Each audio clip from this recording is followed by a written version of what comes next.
Hi, my name is Espia, and in today's video I'm going to be showing you how to reuse animations in After Effects using dependencies. Alright, so I've got After Effects CC open. The goal of this is to save time by reusing animations as much as possible. In this case, I've animated this little lady here. You can see her head, her face is animating, moving a little bit. So basically we want to reuse this animation in another section or in another part of the video. For instance, here I reused this one here and I flipped it around so that we can actually use it better in this animation. Alright, so to export, what you're going to do is make sure in the composition that you want to export. So in my case, I call her brown mom. Make sure the composition is selected and then go to File, Dependencies, Collect Files. Alright, for this part, make sure you select for selected comps, otherwise it's going to collect your entire After Effects file. So make sure also you select Reduce Project here, and then also I like to have Reveal Collected Project in Finder because it just makes things easier for me. Alright, so then you want to press collect and then it's going to save it in a folder. So I always like to create a folder within either my After Effects folder or assets folder, collected comps. And then I like to save it here as the name of the animation that I'm saving. So this was brown mom standing. So once it's exported, you can go to your Finder, find the collected comp folder that you just created. So what you want to do then is if you, in your new After Effects file, we'll just create a new one, a fresh After Effects project so you can see how it works. So once you have your new After Effects file open, just make sure to create a composition in the same resolution as the one that you exported. So mine was 1080p or 920 by 180. I like to create a folder that houses all my collected comps. Then underneath this one, create a new folder and just drag it in there. And then with that folder selected, go to File, Import, File.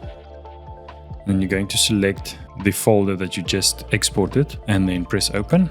Single composition and select the brown mom one that you, or the name of the older one that you just exported.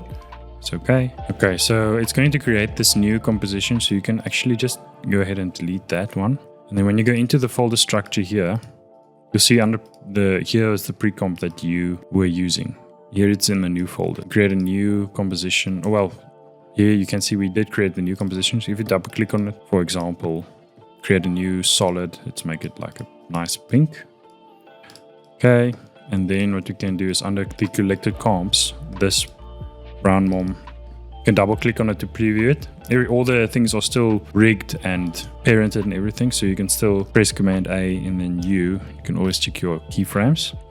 So for instance, we can now still move the keyframes around and all the dependencies and stuff are still working. I always like to set in and out points. So drag this one over here, have it in and out. And then what you can do is you can just make sure you trim comp to work area so you can see these in and outs on your new composition.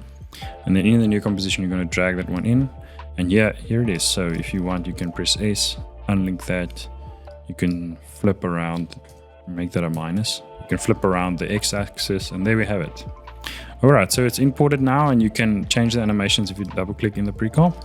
Yeah, so if you want to now change something, you can go in here and you can, for instance, move the arm a bit more. So we can go to the arm and here we can see that the arm has a couple of basic rotation keyframes. Then we can actually just rotate it much more, just as like an example. And now you'll see here it's moving. And then if you go into the new comp, the arm is moving a lot. So you can now reuse and reanimate stuff and actually just save a lot of time. Instead of re-rigging everything and re-importing and reparenting, this is much quicker, especially if you're going to be using the assets a lot. For instance, we've been building an online course with these characters, so this helps to save a lot of time. Alright, that's it for this short video. If you have any questions about reusing animations in After Effects using dependencies, please give us a comment below. If this was helpful in any way, please like and subscribe. We really appreciate it. Alright, see you next time. Thanks. Bye.